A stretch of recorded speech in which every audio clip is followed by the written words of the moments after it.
Oh, McQueen is fading! McQueen is fading! Fading fast! No.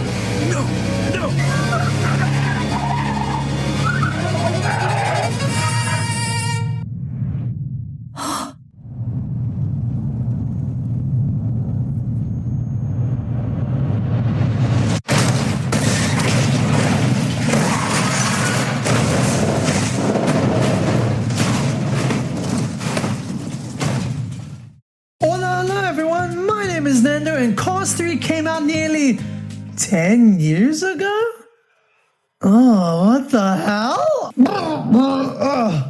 Anyway, remember that crazy trailer that Pixar put out of Cars 3 where the quality was low, the lighting was dark and gritty, and the ending shot of Lightning McQueen going through a car crash? Like, it was so dark that it had everyone invested in this film. But then the movie dropped and it had a lot of people go, it's alright. That's why I'm here to find out if that's the truth. This is Cars 3. The movie begins with Lightning McQueen preparing for a race. Speed.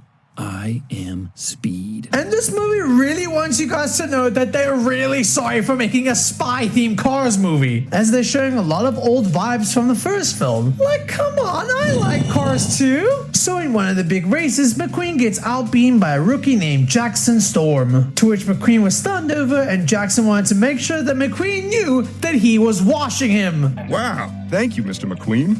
You have no idea what a pleasure it is for me to finally beat you.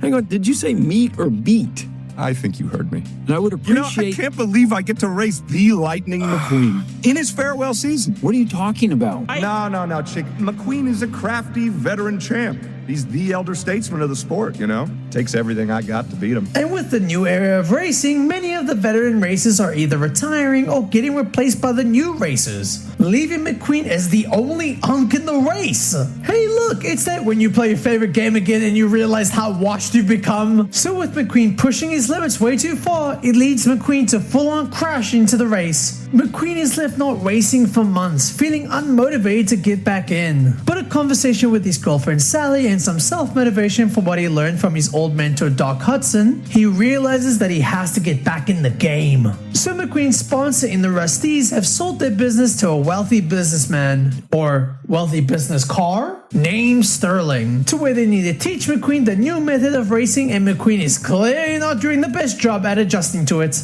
Whoa. You're all washed up, McQueen.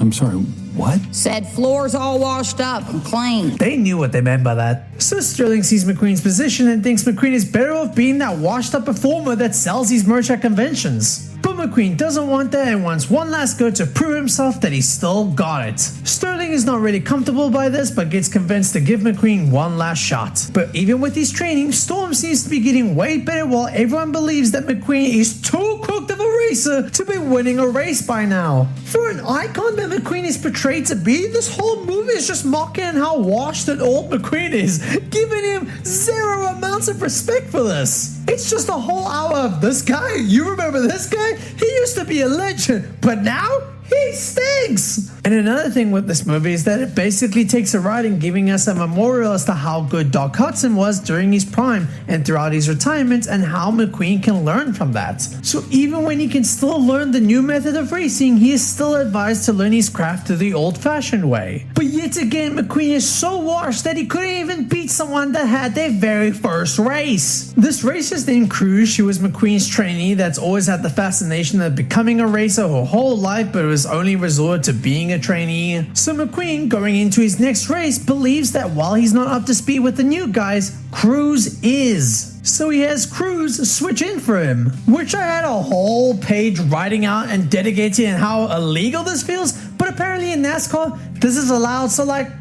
I'll just shut my mouth right now. So Cruz, while nervous, has McQueen commentate for her throughout the entire match, and she freaking wins! A rookie, keep in mind, this is her first professional race, and she just casually beats a guy who had a record-breaking speed. Like, okay, look, I know it's a kid's film, but like, that's kind of a bunch of bullshit. They made Storm so OP just for him to lose to a rookie with no real experience yet. That just makes him quite like a dork. Like, I don't know, the ending feels a bit underwhelming. So look, I'll tell you this about this movie. I do like that this movie was basically dedicated to showing homage to the first movie, going back to its roots of what made Cars 1 so special to everyone, and it's a really nice dive into McQueen really understanding and accepting that while he can't keep up with the new races, he can still share his wisdom towards the new up-and-comer that may need it. Because that's what he learned from Doc, who was a bitter old man with how his career crashed down and was never able to race again. But being around McQueen helped him find his love for racing again, and he took his wisdom to help McQueen grow as a rookie, and he flourished from that. So like, good for Cruise, but overall, it's a solid movie. I honestly expected more from the film, giving the dark and gritty trailer, but I'm fine with this. And it's a nice way to end the Cars franchise, I think. Never say never with these movies. We learned our lesson with Toy Story. If you like this video, give it a big thumbs up as it really helps the channel out, and subscribe as we're on the road to 100 subscribers. And until next time.